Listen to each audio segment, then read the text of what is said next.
Hey everybody, Ralph Havens here. And this morning I'm taking a day off from running because it's good to take a day off every once in a while and just recover a little bit.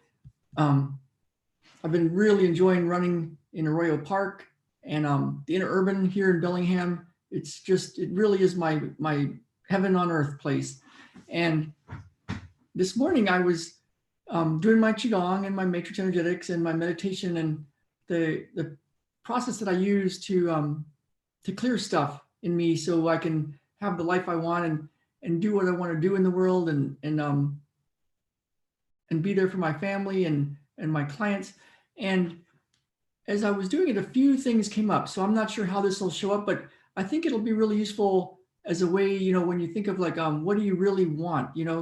I posted something on my Facebook to ask the question, fulfilling heart's desires. Like, for what does your heart truly desire? As my Qigong teacher says, and what's in the way of that? And what's the key to getting that? And a few things, one, I just watched some football yesterday because I'm a Seahawk fan, Seattle Seahawks. Tough loss yesterday, but exciting, and they're in the playoffs anyway, so it'll be okay. It's good. But it reminded me of quite a few years ago, one of the quarterbacks from one of the teams, Tom Brady, New England Patriots quarterback, he was on a 60 Minutes interview, and he'd won, I think, a couple of Super Bowls at the time. I think he's won 5 of them now, something like that. And they're in the playoffs again, and he's married to a supermodel who actually was part of the Olympic ceremonies in Rio in Brazil. And he's got beautiful kids, and he's got money, and he's got a great team, and he gets to play football in the National Football League for the New England Patriots. And he was being interviewed on 60 Minutes. And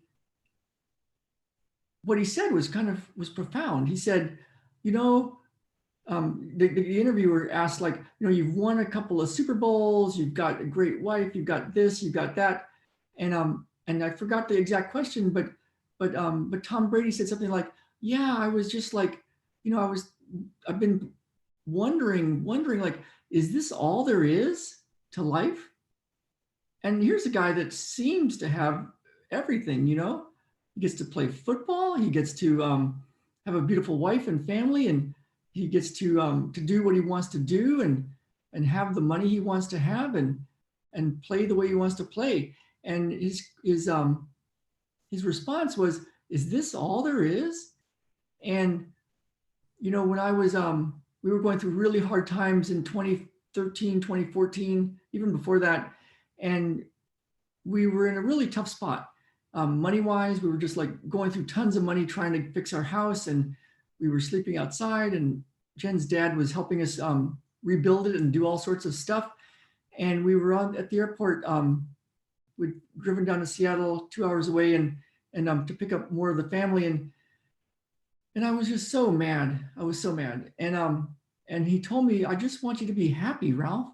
And I was like, I was just too mad at the time because of what had happened to our lives and what I had seemed to have created and put my family in and seemed to destroy so much of what we had. I had a really good life, I thought, in San Diego, booming physical therapy practice, beautiful home in an upscale part of San Diego, Mission Hills, drove an expensive, or a good German sedan, and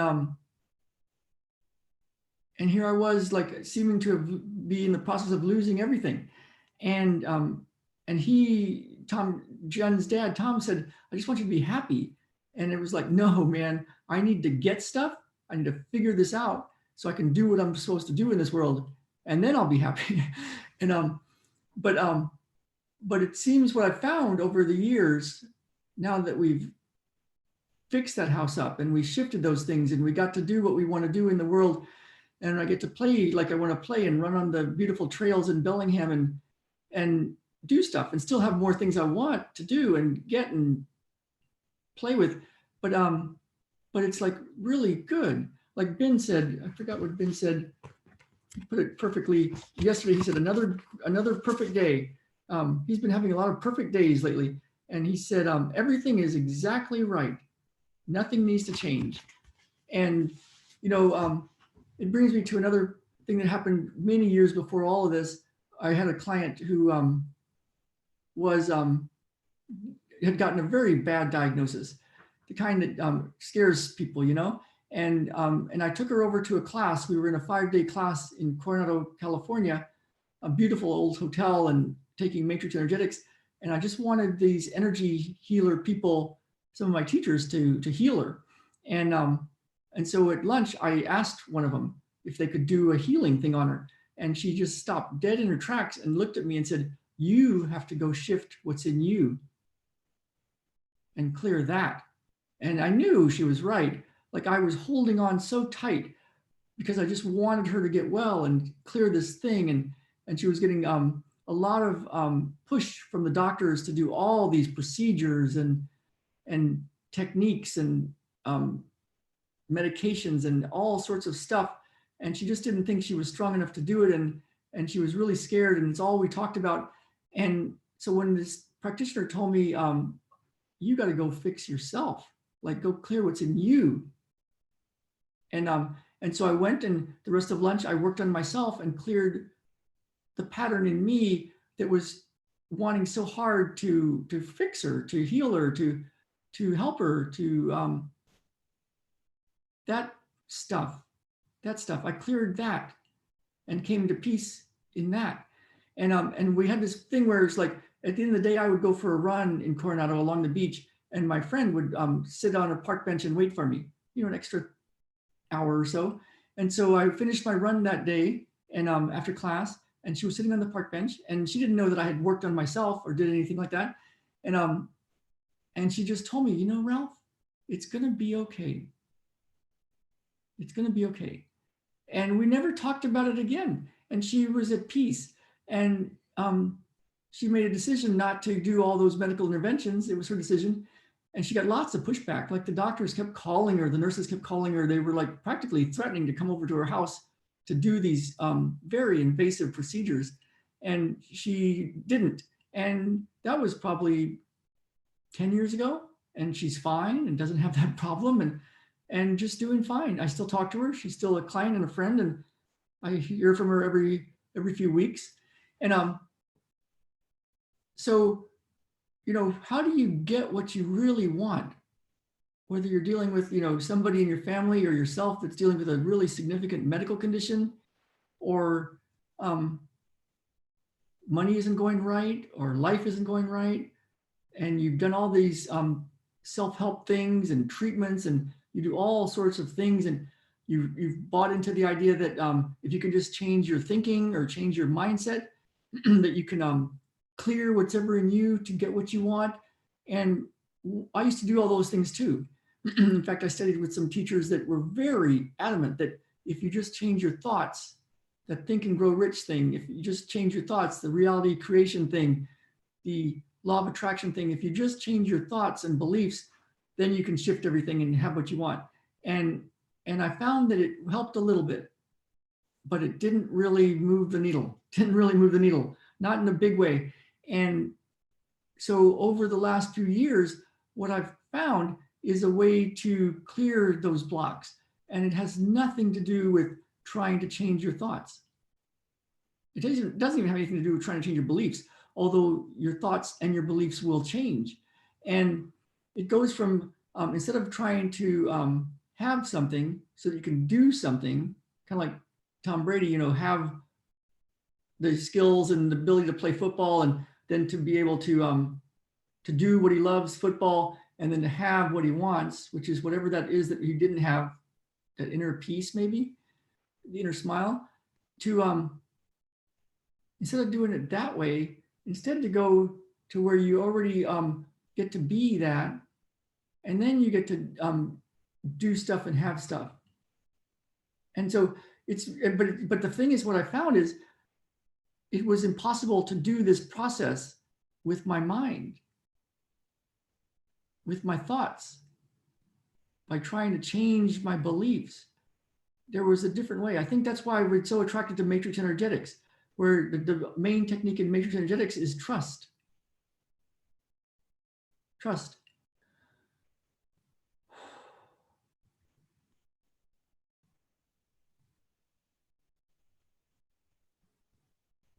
And I think it's why I'm so attracted to the version of Qigong that I use, because the main thing, like my Qigong teacher says, is don't make this into a technique. It's different than that. It's different.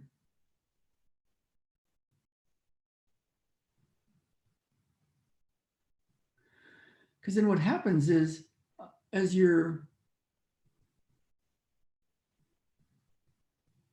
noticing what you really are,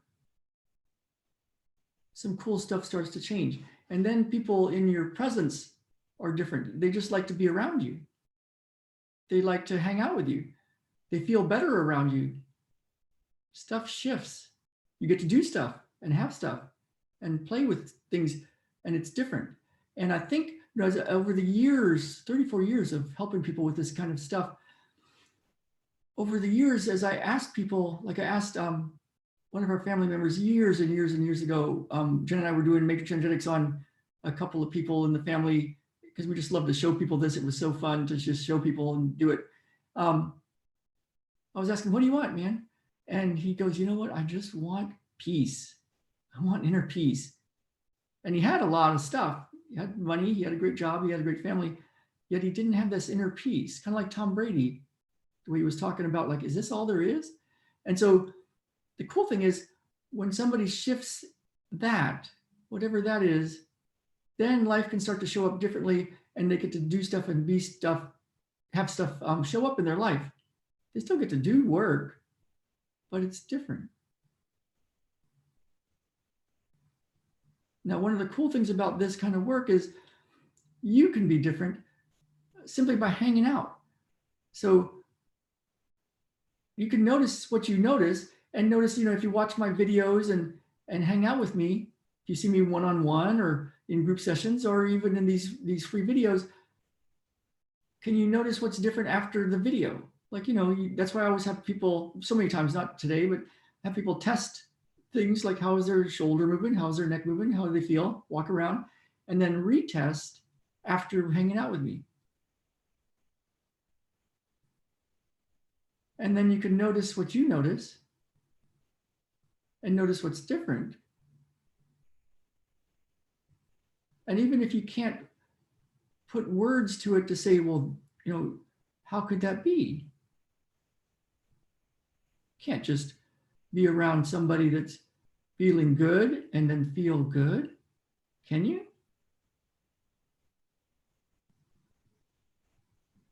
So it's a really cool way to start to play. I haven't decided what my next training sessions are going to be about. I'm feeling a very group kind of training session coming on, and I haven't decided the title, but it's about playing with this this way of being, and then seeing real results in the physical world. So I'll tell you more about that as it goes. It's perfect timing part, right? New Year's resolution time. So for now, you can just test what you were like before watching this video, and then notice what's different afterwards. I remember I did some really cool short little session with some kids, and I was just playing with stuff and teaching them some ways to use some of this stuff without trying to make them do anything. But anyway, afterwards, asked them how to feel, what did it feel like, and the answers they gave were really cool, really cool. They could really notice stuff. And so, what do you notice? What do you notice that's different? Let me know. Comment below. Click subscribe. Click the little bell icon so you notice when the extra videos come in every so often, every day or so. Yeah, and just feel whatever you're feeling. And if you want this, one way to start, I don't even know if I should tell you this.